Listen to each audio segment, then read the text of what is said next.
बिस्मिल्लाहिर्रहमानिर्रहीम। अस्सलाम वालेकुम। मैं हूँ आयशा और वेलकम करती हूँ आपको आयशा के किचन में। रमज़ान शरीफ आने वाला है और रमज़ान में इफ़्तार में जब हम टेबल लगाते हैं इफ़्तार की तो समोसे ना हो तो ये हो ही नहीं सकता। क्रिस्पी क्रंची आज समोसे तैयार करूँगी जो कि बाज़ार से 100 गुना बेहतर टेस्टी और मज़ेदार बनते हैं। और मज़े की बात यह है कि आप इनको बनाकर महफूज भी कर सकते हैं और पूरा महीना एंजॉय कर सकते हैं। रमज़ान शरीफ के अलावा भी आप इनको बनाकर महफूज कर सकती हैं। शाम को चाय के साथ दें या फिर मेहमानों को सर्व करें। थोड़े से चिकन से ढेर सारी स्टफिंग तैयार करेंगे कैसे, इसके लिए आपको रेसिपी को एंड तक ज़रूर देखना होगा। अच्छी लगे तो लाइक शेयर ज़रूर कर दें और अपने फैमिली और फ्रेंड्स में भी ज़रूर शेयर किया करें। तो चलें फिर इस मज़ेदार से क्रिस्पी क्रंची और टेस्टी से समोसों की रेसिपी को बनाना स्टार्ट कर लेते हैं। बेहद टेस्टी, खस्ता और मज़ेदार समोसों को बनाने के लिए सबसे पहले तो हम इसकी स्टफिंग तैयार करेंगे, जिसके लिए पैन में मैंने 3 टेबल स्पून कुकिंग ऑयल ले लिया है। ऑयल गर्म हो जाए तो हाफ़ टेबल स्पून इसमें सफ़ेद ज़ीरा शामिल करूंगी और 3 से 4 हरी मिर्चें हैं बारीक काट कर शामिल कर दें। आप चाहें तो हरी मिर्चों को कूट कर भी डाल सकते हैं। अब दोनों चीज़ों को अच्छे तरीके से फ्राई कर लें। 1 चम्मच लहसुन कूटा हुआ फ्रेश ही शामिल कर रही हूँ, डाल दें और इसको फ्राई कर लें। लहसुन अदरक का हल्का सा कच्चापन दूर हो जाए तो आपने इसमें कीमा ऐड कर देना है। अच्छा, कीमा मेरे पास चिकन का है, तकरीबन 100 ग्राम का कीमा है चिकन का। आप चाहें तो बीफ या फिर मटन का कीमा भी इस्तेमाल कर सकते हैं। अब कीमे को यहाँ पर मैं भून लूँगी, साथ ही मैं थोड़ा सा नमक भी ऐड करूँगी। इससे क्या होता है, नमक डालने से कीमा हमारा जूसी और फ्लेवरफुल बनता है। नमक डालने के बाद इसको 5 से 7 मिनट तक अच्छे तरीके से भून लेंगे ताकि इसका कलर वाइट हो जाए और जो इसमें एक्स्ट्रा पानी है वो भी ख़त्म हो जाए। तो इसके बाद हम इसमें कुछ मिसाले ऐड करेंगे। धनिया पाउडर हाफ़ टेबल स्पून, हल्दी हाफ़ टी स्पून शामिल की है, लाल मिर्च का पाउडर हाफ़ टेबल स्पून, कूटी हुई लाल मिर्च भी हाफ़ टेबल स्पून शामिल कर रही हूँ। यहाँ चिकन पाउडर है मेरे पास हाफ़ टी स्पून के बराबर शामिल किया है और यहाँ लेमन जूस थोड़ा सा मैं शामिल कर रही हूँ, 2 से 3 चम्मच के बराबर। आप चाहें तो यहाँ पर सॉसेस का इस्तेमाल भी कर सकते हैं, जैसे सोया सॉस और चिली सॉस, या फिर सफ़ेद सिर का इस्तेमाल कर सकते हैं। अब किस तरीके से ढेर सारी स्टफिंग बनेगी, तो इसके लिए मैंने यहाँ पर 3 अदद प्याज लिए हैं जिनको चॉप कर लिया है और एक छोटा फूल था मेरे पास बंद गोभी का, उसको भी मैंने चॉप कर लिया है। यहाँ पर मैंने बंद गोभी और प्याज को चॉपर में चॉप किया है। अगर आपके पास चॉपर नहीं है तो हाथ की मदद से बारीक बारीक सी काट लें। अब 2 से 3 मिनट तक इसको भून लें ताकि इसका पानी अच्छे तरीके से खुश्क हो जाए। पानी इसमें बिल्कुल भी नहीं होना चाहिए और उसके बाद हम इसमें हरा धनिया डालेंगे ढेर सारा। स्टफिंग हमारी रेडी है। आप इससे तकरीबन 30 से 35 समोसे हमारे रेडी हो जाएंगे। चलें जी, स्टफिंग को हमने रूम टेम्परेचर पर ठंडा कर लेना है। अब यहाँ पर मैंने मांदा पट्टी ले ली है, समोसों की कटिंग वो करके देंगे। यहाँ मैंने बाज़ार से ली हैं।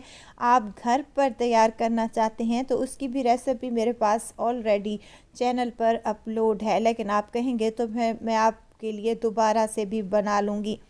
अब यहाँ पर पट्टियों को हमने अलहदा से कर लेना है और उसके बाद इसमें फिलिंग भर लेनी है।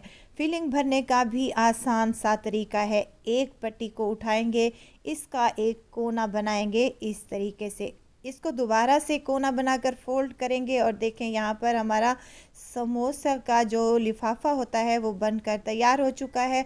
इसमें हम फिलिंग तैयार करेंगे, भरेंगे, जो कि हमने बना कर रखी थी आधा से पौना चम्मच के बराबर। ज़्यादा आपने इसमें नहीं भरना क्योंकि ये छोटा समोसा है जिसको बाज़ार में कागज़ी समोसा भी कहते हैं।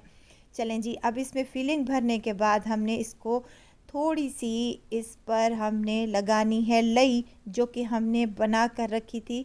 थोड़ा सा मैदे में पानी घोल कर हमने रख लिया था। इसको ब्रश की मदद से लगा लें या फिर चम्मच की मदद से या हाथ की मदद से लगा लें, कोई इशू नहीं है। और इसको इस तरीके से फ़ोल्ड करते हुए आपने पैक कर लेना है, जिस तरीके से यहाँ पर मैं कर रही हूँ। वीडियो तो इस स्टेज पर अगर आप लोगों को ज़रा सी भी अच्छी लग रही हो तो वीडियो को लाइक करें, चैनल को ज़रूर सब्सक्राइब कर लें। आप लोगों का बेहद शुक्रिया। यहाँ पर एक समोसा मेरा रेडी हो चुका है और देखें यहाँ पर कितना ये मज़े का और टेस्टी सा लग रहा है। और इसी तरीके से मैंने तमाम समोसों में अच्छे तरीके से फिलिंग भर ली है। अब यहाँ बारी आती है इनको फ्रीज़ किस तरीके से करें। आप चाहें तो ज़िप लॉक बैग ले लें या फिर कोई भी शॉपर ले लें। आपने उसमें ये समोसे डालने हैं और फ्रीज़र में रख देने हैं, कोई इशू नहीं है। नहीं तो आपके पास एयर टाइट कोई भी जार हो तो आप उसमें भी रख सकते हैं। यहाँ पर मैं एयर टाइट जार में कुछ समोसे फ्रीज़ कर रही हूँ और कुछ करूँगी फ्राई। ये समोसे कोई इतने टेस्टी और मज़े के बनते हैं, यकीन करें एक बार आप घर पर ये मेरे तरीके से समोसे बना कर देखें। आपको मज़ा ना आए तो आप लोगों ने मुझे कमेंट बॉक्स में आकर लाजमी बताना है कि आपको मेरे ये समोसों की रेसिपी कैसी लगी है। यहाँ पर मैंने कुछ समोसे जार में डाल रहे हैं और ऊपर से इसको कवर लगा दिया है। इसको आप महीने के लिए फ्रीज़ कर सकते हैं, ये कहीं नहीं जाएंगे। लेकिन जब आपने इनको फ्राई करना हो तो आपने आधा से पौने घंटे के लिए इनको फ्रीज़र से निकाल लेना है और उसके बाद इनको फ्राई करना है। यहाँ पर मैं कुछ फ्राई कर रही हूँ, जिसके लिए मैंने यहाँ पर पतीली में ऑयल गरम करने के लिए रख दिया था। ऑयल गरम हो जाए तो एक एक करके मैं इसमें शामिल कर रही हूँ अपने समोसे। मीडियम फ्लेम पर आपने इन समोसों को फ्राई करना है। अगर आप हाई फ्लेम पर इन समोसों को फ्राई करेंगे तो ये क्रिस्पी क्रंची नहीं बनेंगे। बिल्कुल मीडियम फ्लेम पर आपने इनको फ्राई करना है और 2 से 3 मिनट तक इनको डालने के बाद छेड़ना नहीं है। और इसके बाद इनको आपने उलट पुलटते रहना है और जैसे ही इन पर मज़ेदार सा और कलर आए तो आपने इन समोसों को निकाल लेना है। यहाँ पर मुझे तकरीबन 7 से 8 मिनट लगे थे इन समोसों को फ्राई करते हुए, क्योंकि मैंने बिल्कुल मीडियम फ्लेम पर लो फ्लेम पर इनको फ्राई किया था ताकि ये क्रिस्पी और क्रंची बन सकें। 3 से 4 मिनट के बाद देखें समोसों ने कलर अपना पकड़ना शुरू कर दिया है। इसी तरीके से इनको साइडों को चेंज करते रहेंगे ताकि समोसों पर बेहतरीन सा कलर आए और एक जैसा कलर आए जो कि देखने में खूबसूरत लगे। यहाँ समोसों पर अच्छा सा कलर आ चुका है तो हमने इसको निकाल लेंगे और गर्मा गर्म सर्व करेंगे केचप के साथ। आप हरी चटनी के साथ भी इसको सर्व कर सकते हैं, बहुत ही टेस्टी कमाल के लगते हैं। ये मज़ेदार, टेस्टी और चटपटे, करारे और क्रिस्पी समोसे बनकर तैयार है। तो देर किस बात की, आप भी बनाएं अपने घरों पर और अपनी इफ्तार को ख़ास बनाएं। ज़रूर ट्राई कीजिएगा, दुआओं में मुझे ज़रूर याद रखिएगा। खुश रहें, खुशियाँ बांटें। इजाज़त चाहती हूँ, फिर आऊँगी इंशाल्लाह एक नई और चटपटी मज़ेदार सी रेसिपी के साथ। आयशा को दीजिए इजाज़त, अपना बहुत सारा ख्याल रखिएगा, दुआओं में मुझे याद रखिएगा। अल्लाह हाफिज़।